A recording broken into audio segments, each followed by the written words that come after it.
like to introduce someone very special tonight. One of the co-conspirators behind this evening is Stravinsky. He's a musician, he's an artist, he's an actor, he's an academic, he is soon to be a professor. Yes. Yes. He is brilliant, he's a DC institution, and he's here to anchor you in Stravinsky's Rite of Spring tonight. Please give a warm round of applause to Jason McCool. Yeah.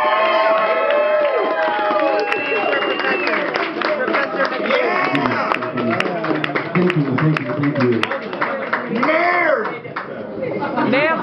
I have to say that I'm having one of those moments. You know when you dream of something happening, and you're like, no, that'll never happen. And I look out at the sea of faces, and it's like, there's like 100 people here to celebrate the Rite of Spring's 100th anniversary.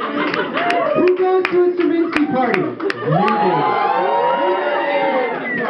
Give it up for yourselves.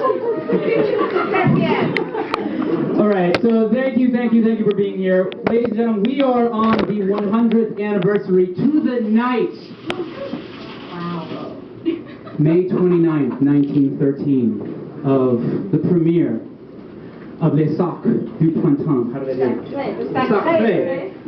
By the way, my good friend Mary Alice Farina will correct us on any and all French pronunciations. Should we have any, and I'm going to have a bunch of bad ones. So we are here on the 100th anniversary, and you have been watching some footage filmed in 1913.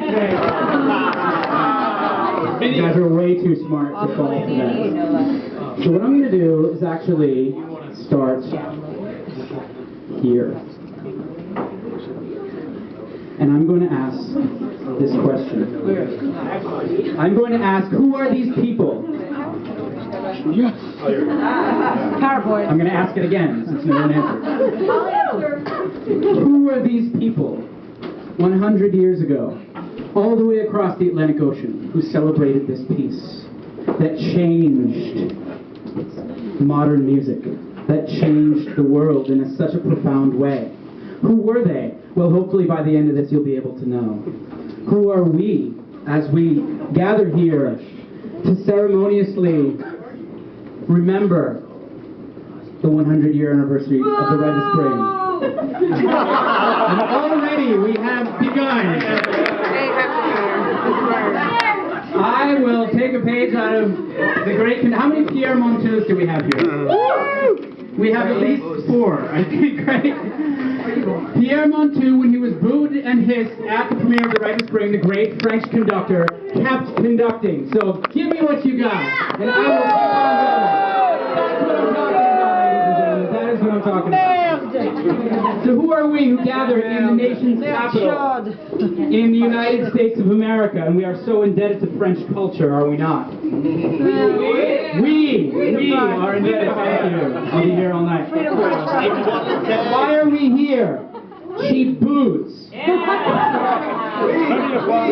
And to look good and to celebrate and be with fine other creative people and artists. Okay, here we are.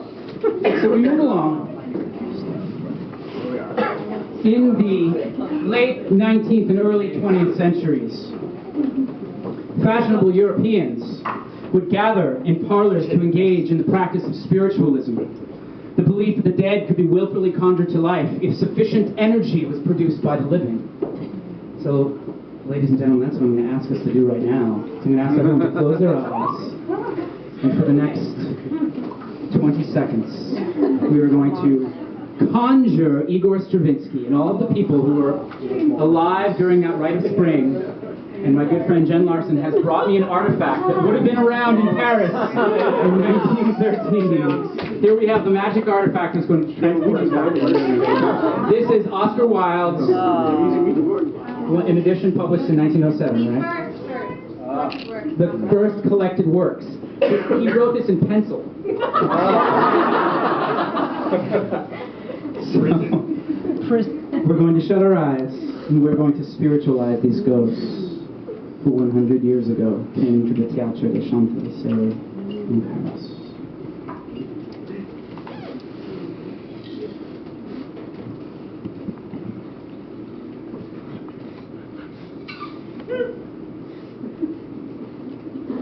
go, and we're off.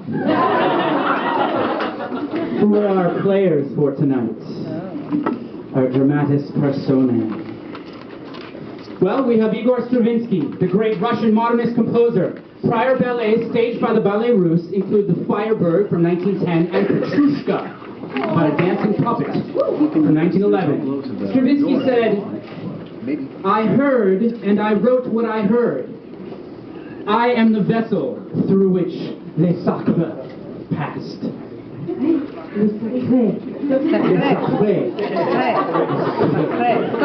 we get a round of Les Sacres? Yes. That's what I'm talking about.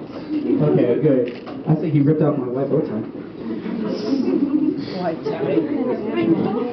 Here is a program from the original performance of Les Sacres du Printemps. Oh, look at him. Very Dali. Isn't he special? Very Dali-esque. That's crazy. Wow. And you know when you get like a line drawing done of you, you are someone cool. What does Amy Moore? Is she doing any line drawings? 1920? No, 31.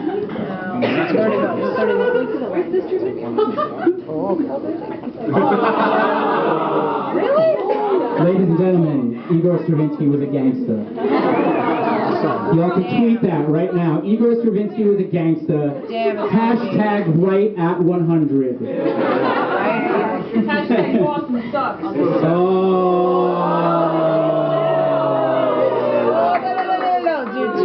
All right, I'm just gonna keep on rolling. I'm like PM on top. All right, man. Stravinsky is such a gangster that he wears 2 pairs of sunglasses. Oh my God. You know, why not? Yeah, bifocals. Sergei Diaghilev. How many Sergei Diaghilevs do we have in the house? Just one. Just one. Master impresario, son of a bankrupt Russian vodka distiller. Yes. Father of the infamous Ballet Russe, the greatest impresario of all time. He made Nijinsky choreographer of Les Sacres, not only because he was the world's greatest dancer, but also because he was madly in love with him. Yes.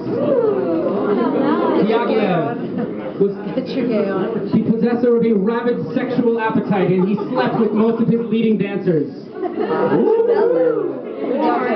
The dancer Leonid Massin said sex with Diaghilev was like going to bed with a nice fat old lady.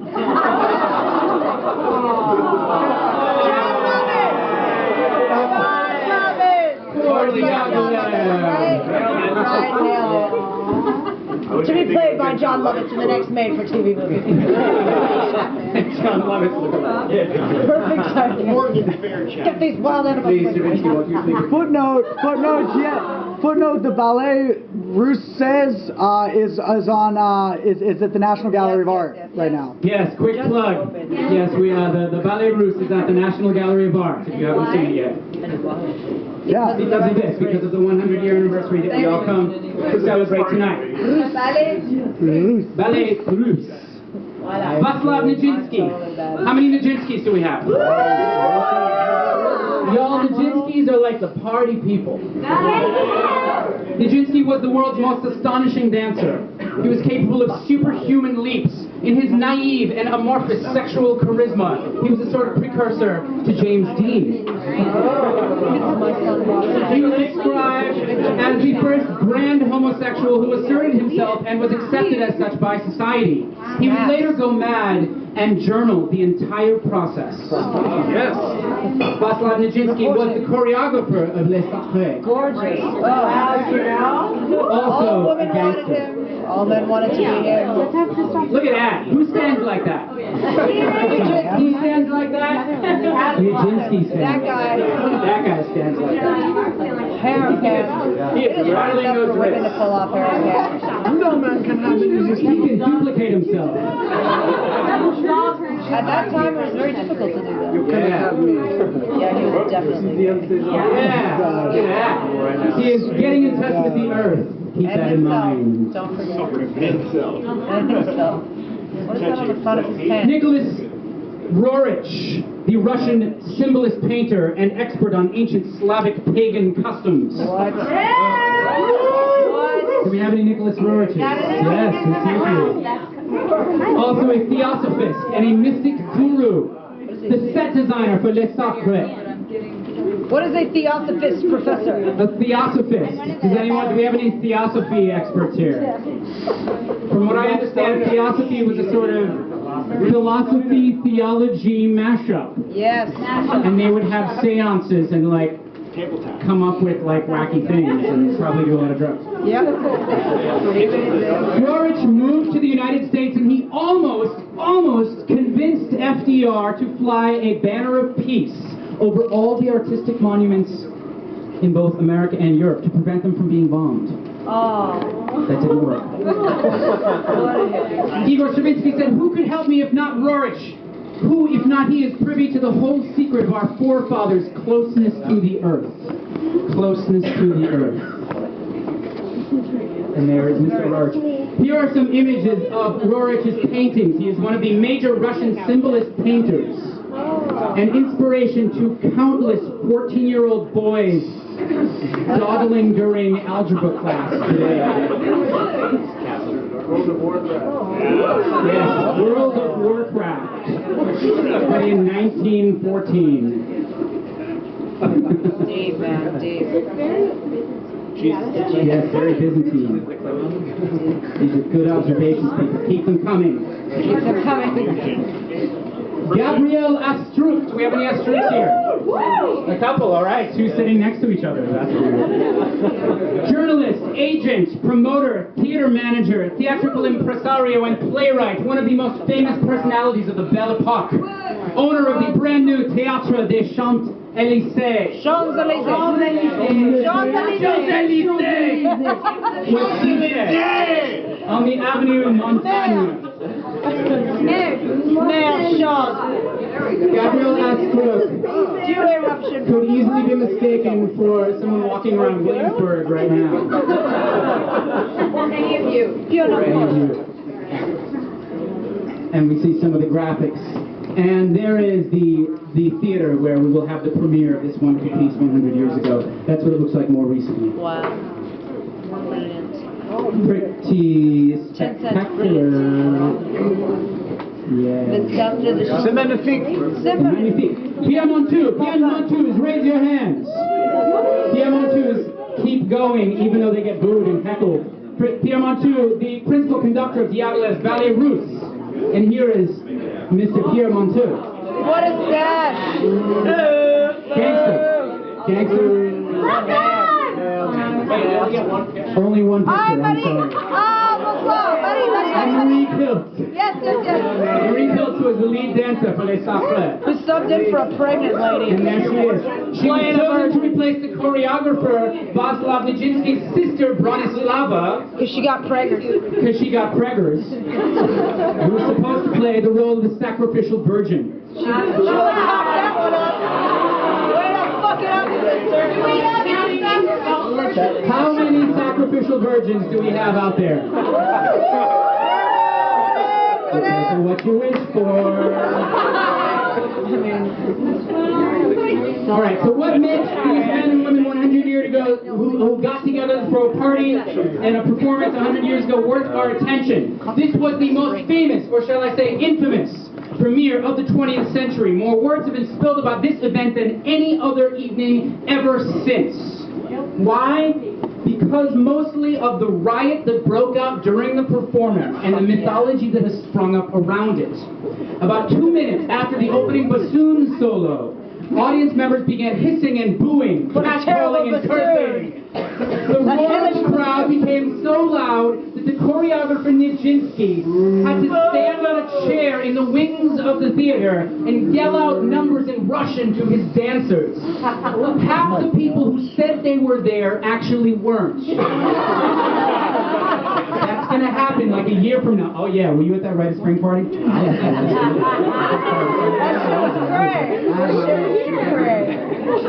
Policemen booted about 40 people from the theater.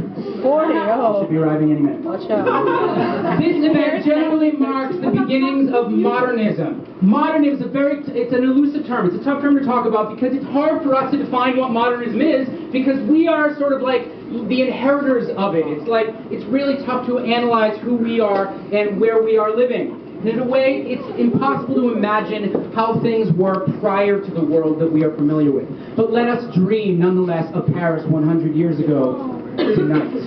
Ah, well put. Mary Alice, can we have some French here?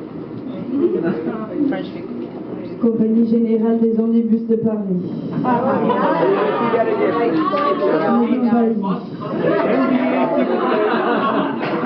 It sounds sexy saying bus company. Salon de l'automobile 1913-1914. Réseau général de l'exploitation.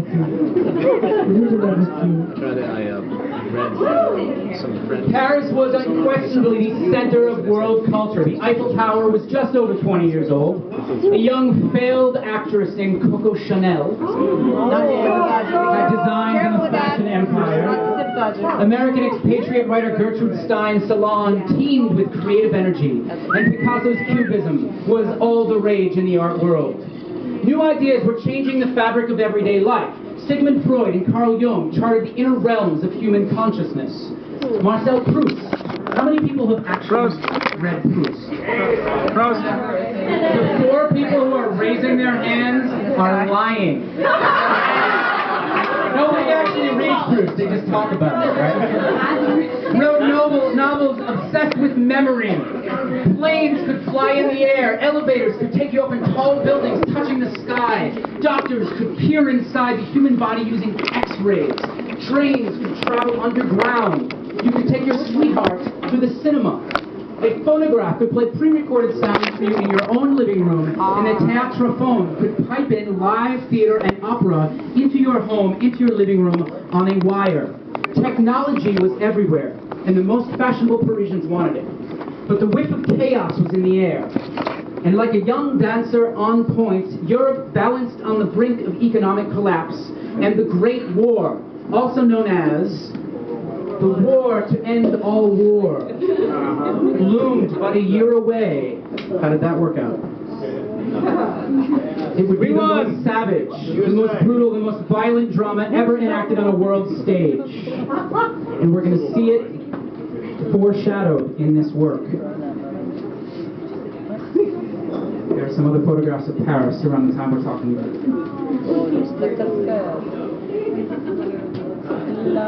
It's a very romantic time. People tend to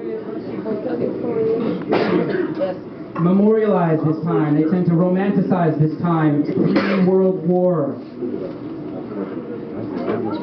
I love that photograph. There's the Eiffel. Tour d'Eiffel.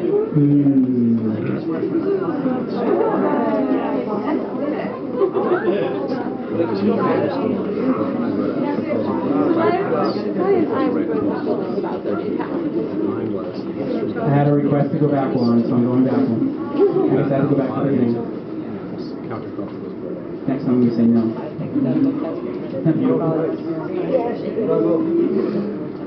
How many people, by the way, have been to Paris?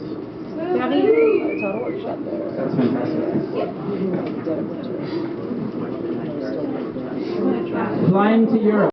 The savage cubist paintings of Picasso and George Braque, taking objects apart, reassembling them in abstract form, not from one perspective, but from all perspectives. In the music world, the dissonant harmonic explorations of Mahler.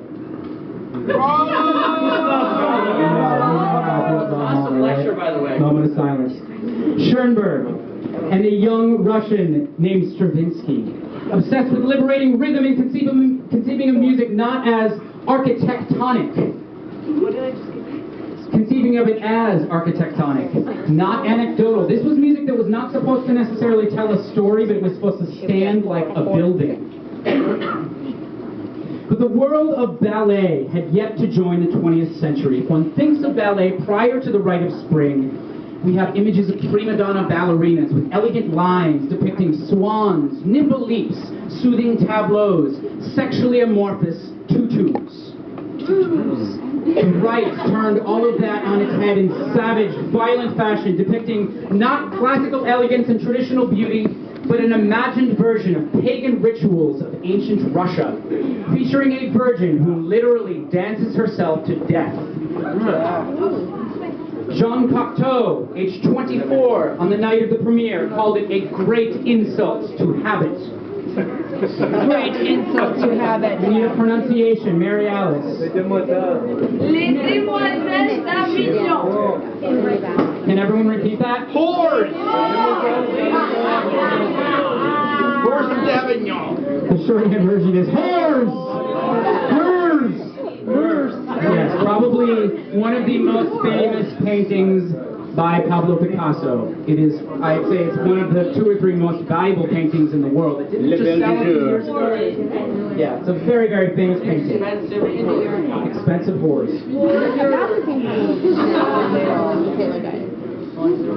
This is a press release given to Le Figaro. Am I getting better? Le Figaro. Given by the Théâtre des Champs-Élysées prior to the performance. Guys, we live in an era where hype is such a big deal, right? You hear so much about the Kardashians, about, Justin Timberlake's new record, whatever it is. 100 years ago, it was all about the hype too, and they're setting up the big major media machines. Les Sacres du Printemps, which the Russian ballet will perform for the first time this evening at the Thank you. Is the most amazing creation ever attempted by Monsieur Serge Diaghilev's admirable company. It evokes the primitive gestures of pagan Russia as conceived by the triple vision of Stravinsky.